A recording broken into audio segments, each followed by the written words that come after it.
Well, we're delighted and honoured today to welcome Shmuel Diamond. This is the amazing story of how a secular Jewish kid from North London found his way to HaShem, Torah, and Israel. Shmuel Diamond, known then as Anthony, was born and raised in Wembley, London. His knowledge of Judaism was almost non-existent, and his tolerance for religion was zero. After a chance meeting with a rabbi at 16 years of age, Shmuel spent the next 5 years of his life involved in an adventure that would ultimately bring him home to Israel and an authentic Chassidic way of life. Sometime in the middle of those 5 years, after a torturous night in Kashmir, North India, having looked death squarely in the face, the spelling in his diary changed from God, ? To God in capital letters. Shmuel's story is a fascinating tale of how HaShem patiently brought home one of his lost children. That's beautiful. Using all manner of the most unlikely people and circumstances over a period of 5 years. For the past 20 years, Shmuel has been living in Israel, where he has built an international name for himself as a top event and portrait photographer, and I have his details here if anybody should wish for them. More recently, Shmuel has been transitioning into his new enterprise as an online photographer and educator, having helped hundreds of students open their own photography business. He lives in Jerusalem with his wife and 8 children. There's some lovely photos here. Shmuel, I'm going to now hand over to you for you to give us your talk. Thank you. Okay, my kids are also watching as well. Hi everyone. I need to share my screen. I'll share in a second. So I thought I'd just start with a quick story about a guy who went to a liquor store. I'll speak in English. A guy who went to an off license to buy a bottle of whiskey on a bicycle, and he was getting on his bike on the way out, and he put his bottle of whiskey in his basket, and he stopped and he thought for a second, and he said, "This is really not a good idea, because if I fall off my bike, then my bottle of whiskey is going to smash." So he decided to drink the bottle of whiskey first, and he said it was such a good idea because he fell off his bike 7 times on the way home. So that said, completely not related, just to get us in the mood, I'm going to just open up my screen here. 1 second. And open up. Oh, that's 1 second.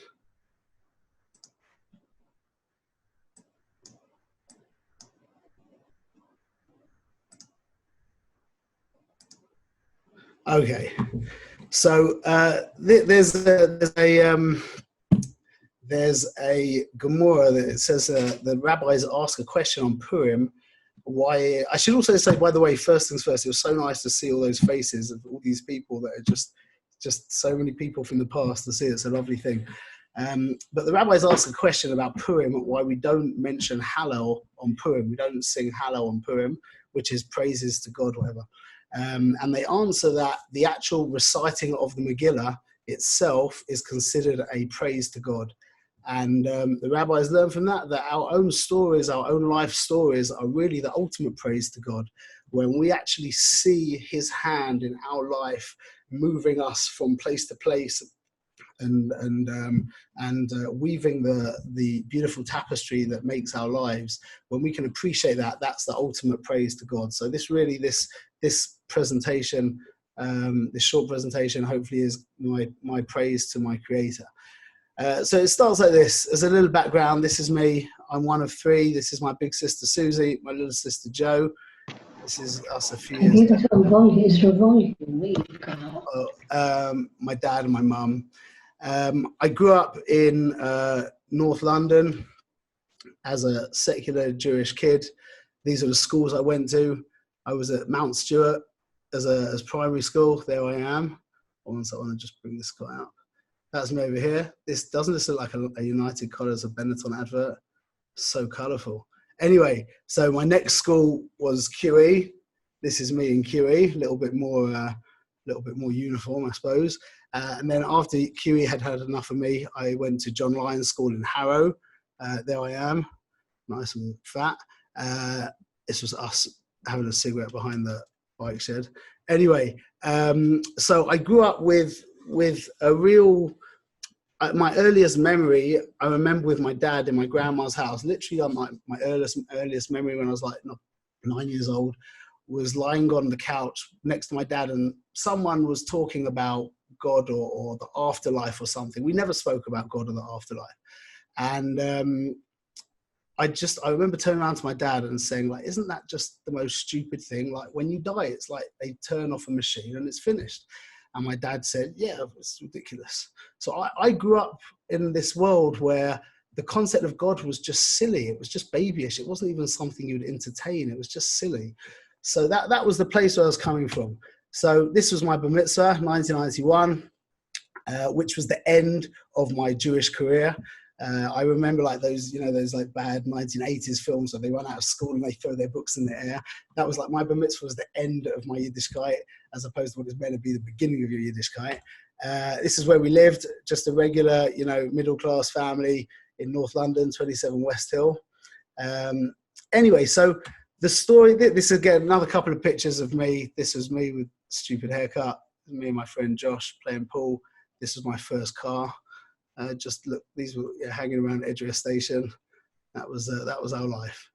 Anyway, so the story kind of begins here in 1996. I'll show you exactly where the story begins.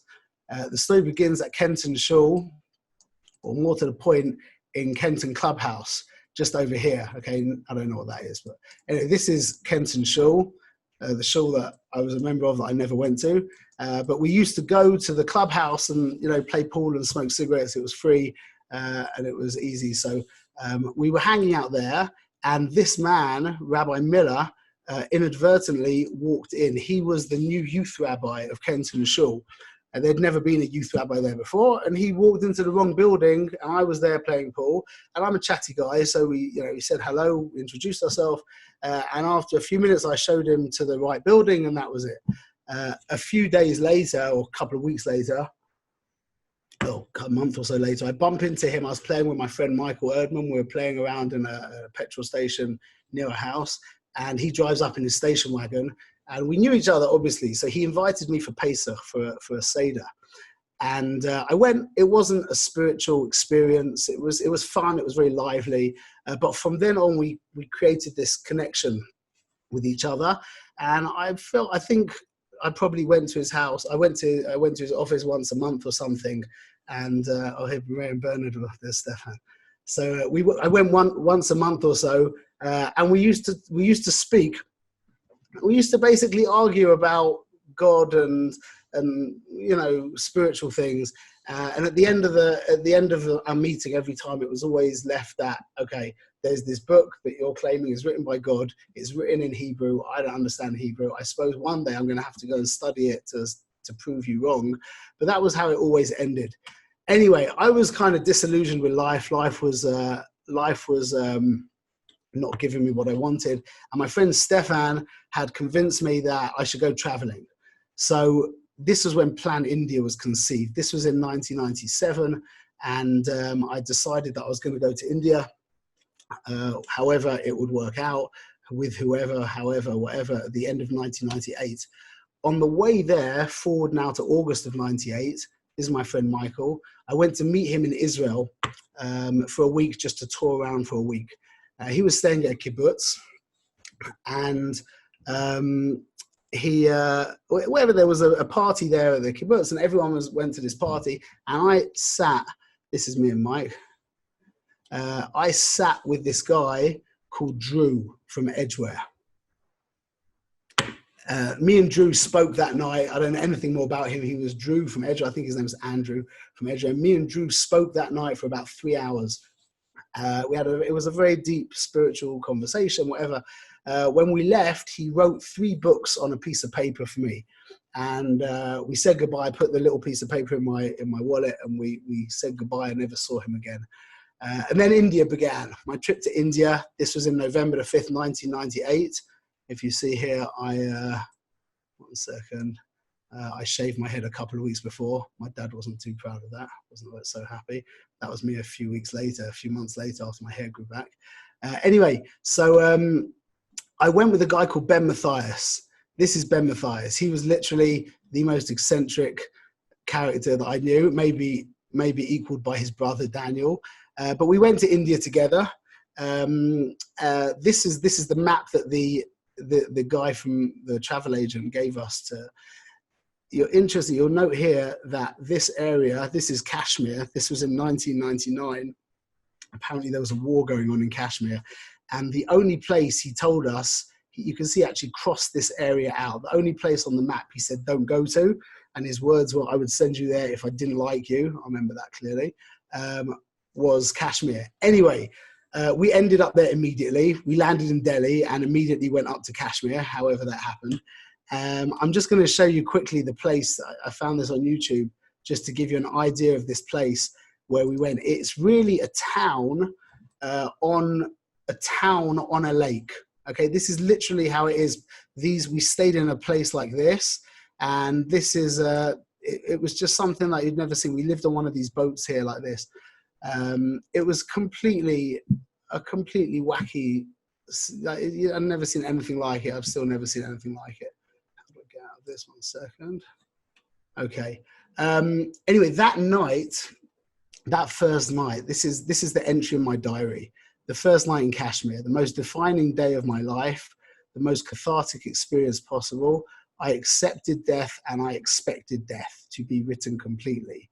And just to show you, interestingly enough, I just copied some excerpts from my diary that before that night in Kashmir, when I spelt God, it was with a question mark. I didn't know. I was wondering. And you can see it was all over. I just pulled out a couple of places. If you look afterwards, after a night in Kashmir, you can see it was written with a dash. Yeah, that night in Kashmir, I actually came to believe in God. What happened in a nutshell was I convinced myself, I think primarily because of some of the stuff we've been smoking, I'd convinced myself that I had contracted bacterial meningitis, which in the book that I had with me basically said I had about 5 hours left to live. So in the middle of Kashmir with a military curfew at 9 p.m., it was 12 o'clock in the night, in the middle of this lake, my friend and I embarked on this journey to get to, firstly to get to a telephone. What happened was my friend was speaking on the telephone, eventually got to the phone, and we had this number for this stupid Barclays thing where after 15 minutes, I was imagining already within 20 minutes there'd be helicopters, they would have airlifted me to the hospital where everything would be fine, don't worry. 15 minutes later, my friend's still being asked what his name was. She hadn't even asked where we were. So at that point, I grabbed the phone and I said to this woman on the telephone, look, I've got meningitis. Before this, it was like a maybe. I grabbed the phone and said, I've got meningitis. I'm going to be dead in 4 hours. Okay. And before I could finish, my friend pulled the phone away from me. And that was it. From that moment on, I had this like countdown of 4 hours left to live. And we had to get to a hospital. Whatever we ended up getting on land, a bunch of militants with guns pointing at us. And we eventually got into this cab with this crazy drunk Kashmiri guy with all these guys with guns and stuff, and eventually got to a hospital and they said there's nothing wrong with you whatsoever. I was like, oh God. Anyway, so I got back to where I'd left Ben and the telephone, and we went on with our trip. The next couple of days we went for a trek into the Himalayas, actually into the Himalayas proper, and I hadn't brought my camera with me. I was going on a spiritual journey. Why do you need a camera for a journey of self-discovery? Anyway, so this little Indian guy convinced me to take this exact camera for a test drive out into the mountains. And if you like it, buy it. If you don't like it, give it back. So I took it, and we took some really, really beautiful pictures. It was kind of difficult to not take gorgeous pictures. This was really right into the Himalayas, the most beautiful. They're bad quality pictures because they're pictures of pictures, but they're It was the most beautiful place I've ever seen, without any question whatsoever. On the way back, I took this picture. This was a picture of a little Kashmiri girl I was in the car we were in. And I think this picture really began my photography career. It was such a special picture, and the Indian guy printed it for me. So I had this picture while I was walking around India. I had this picture with me with a few other pictures. And this inspired me really to decide that I was going to go to university to study photography. Anyway, we decided, me and Ben, after that trauma that I put him through the first night, we decided to split. So this was in Kashmir. So I did a 10-hour journey to Jammu, a 10-hour journey to Delhi, and then I did a 56-hour train journey all the way down to Thiruvananthapuram. This is me on the train. So we went literally from the Himalayas to the tropics in about 4 days. It was an amazing experience. These are just some random pictures of me when we got to the south of India. Anyway, once we're in the south of India, I decided, like any good, tourist in India, I'd pay a visit to an ashram. Why not? So I went to this Shivananda Ashram, okay, in Nayadam. It was such a trippy place. This was the lake next to it. It was crocodile infested waters, but the locals used the lake for everything. So like every 1 in 4 people you'd see walking around didn't have an arm or had some kind of crazy laceration on his neck, or it was a really wacky place, having humans and crocodiles living together. Anyway, so one night this really crazy genius Ayurvedic doctor came to give a drasha, gave a speech, and whatever, it was very amazing, it was very special and whatever, and people started asking questions to him at the end. He was an incredibly arrogant man, and it was horrible. He was like, "What are you talking about? That's a stupid question. You can't ask me that question," etc., etc. I had just had this very intense meditational experience before this, this out-of-body experience. I put it down to what we'd been smoking, not any kind of higher states that we had accessed. Anyway, at the end of the speech, I went and grabbed him and I said to him, "Listen," and my question to him, "What is meditation?" His response to me was, he took out his business card and he wrote on the back of the business card, "Read this book, Autobiography of a Yogi by Paramahansa Yogananda." So anyway, I wasn't such a reader, but I put the card into my wallet and I went on. Just to introduce this guy here, this is a guy called Daniel Kerry. A week later or so, I met this guy, Daniel Kerry. He was the most magnetic person he wasn't a good guy. He really wasn't a good guy, but it was I describe him as if he was sitting in a room with 250 people and he got up and said, "Okay, I'm going." Literally everybody would just get up and follow him. He was an amazing man. And although I was only with him for a few weeks, he really changed my life, because I was asking myself the question, what makes him so magnetic? And after thinking about it, I realized that the main quality that he had was that he couldn't care less about what anyone thought of him. And that really made a big impact in me, on my life. It really did. So anyway, we'll bring him back in a minute, but we went on, and these are just a few random pictures from my trip in India. This was an interesting, we had trekked for a couple of days, and we ended up in this place where I don't think they'd ever seen a white person before. This little girl was screaming and the mum's going, no, it's okay. And these kids are just looking on in wonder. It was an amazing trip, amazing experience.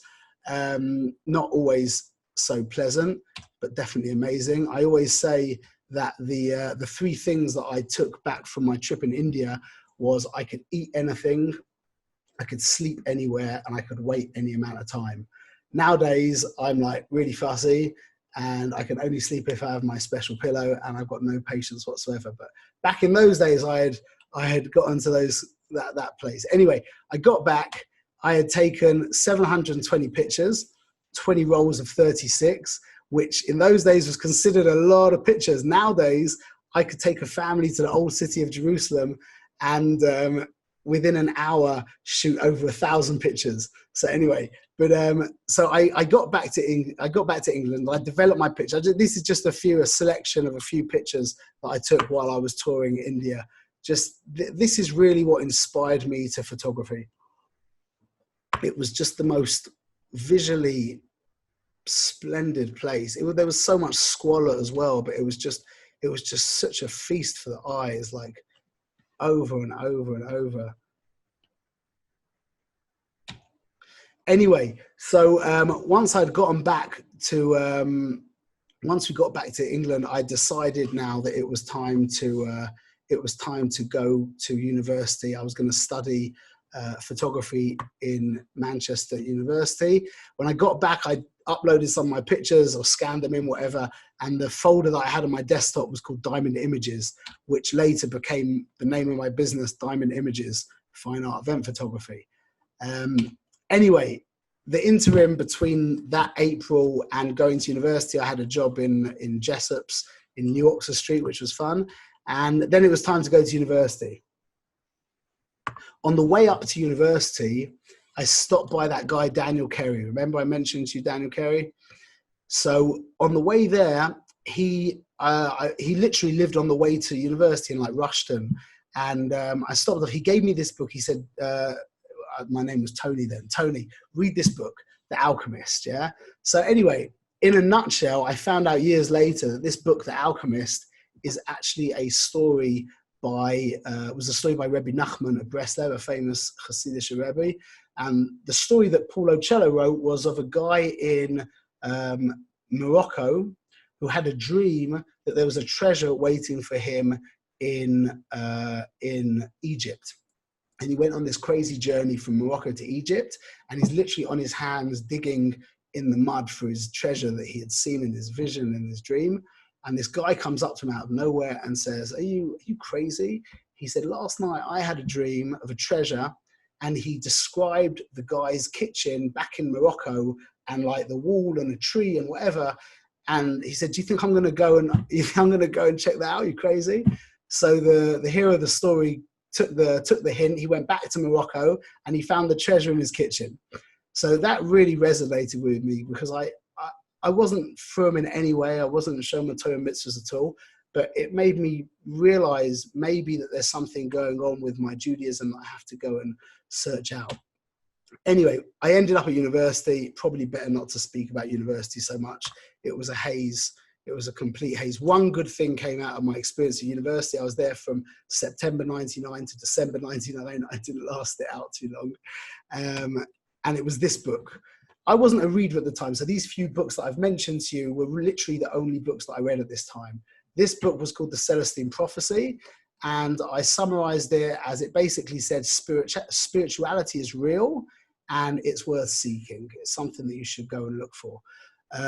So anyway, so I read that book again. I read that, and at this point I had hit absolute rock bottom. I was helplessly addicted to marijuana and drinking, and this is probably one of the first selfies I ever took. That was me just on a binge, just clicking with my own camera. I'd really hit rock bottom at this point. I had no idea what I wanted to do. University had provided no answer. I knew that money was just a shallow nothing, and I had no idea. It was coming up to 2000, and I was absolutely sure in my deluded, crazy mind that there was going to be a bomb in London over the change from 99 to 2000. So what do? Back to India. So I grabbed a guy from university, this guy here called Chris Dring, and we decided that we were going to go to university. We were going to go back to India for the flick of 99 to 2000. Anyway, just before I went on the trip, I went back to my friend Ben Matthias. If you remember, he was the guy that I went with in the first place. And lo and behold, sitting on his coffee table in his bedroom was the book Autobiography of a Yogi by Paramahansa Yogananda, which was the book that Ayurvedic doctor told me to read about a year before. So obviously I said to him, Ben, can I take that book? He was like, sure, no problem. And so I went to India with Paramahansa Yogananda and Chris Dring, okay? Chris Dring was what you would call a hedonist. He was like, if I can't touch it or eat it or feel it, it's not real. And he was a clever guy. He was a philosopher. Paramahansa Yogananda, on the other hand, I remembered the quote from his book, "We exist as a dream in the fabric of the creator's mind." This was basically the most spiritual book you could read.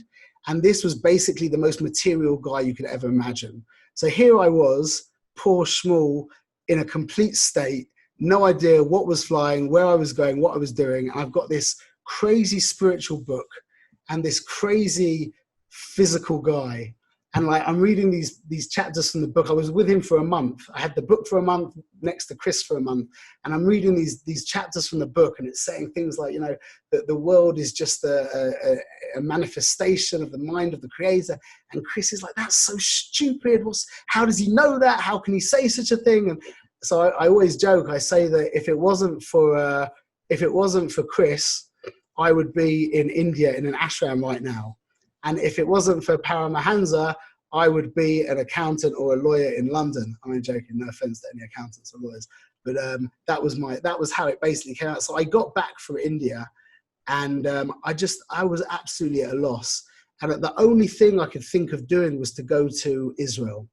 That was the only thing left, to try and prove Rabbi Miller wrong about this book that he was telling me about, this book that was written in Hebrew that I was sure wasn't the answer to anything, but what else was there to do? So I got back in January 2000, and I decided that Pesach, which was April time, I was going to go to Israel. That was it. So what do you do in the interim is you have to get a job, no? So the most random of random, I went to the Harrow Weald Job Centre, okay? And they set me up with a telesales job, and I went to the interview, and I thought it went really well. Anyway, I called them up a couple of days later, and they said that they thought that I would have been really good for the job. Just I wasn't wearing a suit, and I was swearing during the interview. So that's how far I had fallen from like any kind of normal. So I figured like all I need to do now is put on a suit and stop swearing, and I'll get a job. So back to the job centre, and this time they send me to Adrian, the furniture gallery in Hendon. Okay, so fine, I toddle over there to Adrian at the furniture gallery in Hendon, and lo and behold, I walk down, and he's a frum Jew with a beard and payers, trimmed beard and payers. His name was actually Mackie Weiss, Avraham Akiva Weiss, a frum guy. So I told him that I'm planning to go to Israel. I got the job, and it was very good. He set me up with Rabbi Freilich to help me learn a little bit, and I was getting my life back on track. I'd managed to get off the drugs. I was earning good money, and everything was coming together basically. So I've got my parents telling me, look, why do you want to go to Israel now? You finally got your feet are on the ground. Things are moving for you. Just stay. My boss was enjoying the work that I was doing for him. He also was saying, stay. And my rabbi at the time was also saying, stay. There's no need to go to Israel. Everything's going great. I had this I decided that I wasn't going to go to Israel, but I had this desire to go to Israel, this pull in my heart to go to Israel on Pesach, because I knew that England was Egypt, and I knew that it made sense to leave Egypt during Pesach. But anyway, my parents, my boss, and my rabbi had kind of silenced me. And then what happened was really special. Is I was going through one of my drawers, and I bumped into the list of books that Drew from Edgeware had told me to read 1.5 years ago. And lo and behold, the first book on the list was The Alchemist. I read that. The second book was The Celestine Prophecy. I read that in order. And these were the only books I read, except for the Paramahansa Yogananda book. And so the final book was The Tao of Pooh. So obviously, what do? You go to Amazon. This was in the days when Amazon was just books. And I found The Tao of Pooh. Now, this is the summary of The Tao of Pooh. Okay? It's really a summary of Taoism in general, but this is the summary of Taoism, how I understood it from the Tao of Pooh. Life is like a flowing stream. Some people are fighting the flow and pushing against the stream. Most people are holding onto a branch and resisting the flow of the stream. A select few let go and go with the natural flow of the stream. So I was like, okay, man, that's it. I'm going to Israel. I went out. I bought a ticket immediately to Israel. This was basically the 3 books summarized. The Alchemist, you're on a journey back to the beginning. The Celestine Prophecy, spirituality is real and you must seek it. And the Tao of Pooh, stop resisting, go with the natural flow. Basically, Diamond, go buy a ticket to Israel and forget what everyone is saying to you. So I went, I bought my ticket immediately. I don't think I even spoke to my parents. I just immediately bought my ticket. It was for a few days later. It was the 24th of April, 2000. I had no idea where I was going to go. So what do? Is I called Rabbi Miller and said to him, I've decided to go to Israel. I have no idea what I'm going to do there. What you got any ideas? So he said, well, why don't you go to yeshiva? So I was like, okay, why not? So he explained there's either awesome or Aish. He's explained the pros and cons. And so I decided to go to Aish Torah. And just on that phone call, he actually told me that he was leaving Kenton. It was like, I was the first person he met, just from my perspective. I'm sure he did other stuff over those 5 years. But I was the first person he met. And when I told him I was going to Israel, he said, okay, I'm leaving Kenton. That was his, it was time to move on. And that's basically the end of chapter 1. And just chapter 2 in a very, very, very quick nutshell is I went to Israel. This was me wearing my Buddha around my neck. I was in Asia Torah for 8 months. Went up to Sfat for a couple of years, getting Fruma, and then went to Beit Shemesh. You see the progression and the progression in the black hat and so on. Where am I? There I am. Okay, that's my rabbi, my Rosh Hashiv, Rabbi Heimowitz, very holy man. And it was just, I married Shiri, my best friend, in June 2004.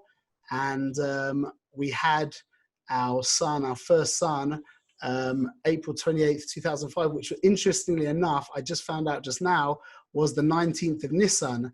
And it was the 19th of Nisan 5 years earlier that I came to Israel. I thought that was quite interesting. I shot my first wedding in 2004. This was one of the pictures from my first wedding. Since then, I shot nearly 1,000. In 2009, we opened up the Jerusalem School of Photography.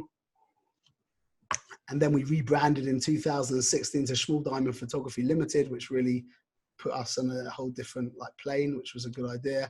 And we changed the school to the Shmuel Diamond School of Photography. And then just a couple of years ago, I opened up Zero to Pro, which is my online school of photography, which right now, thank God, is really providing us with an income, because my photography business kind of folded with Corona. And this is it. This is the tribe. This is Chaim's Bar Mitzvah. That's me with my final and biggest of all the hats. This is Chaim. This is my older son, Yonah. This is my wife, Shiri. My older son, Yonah.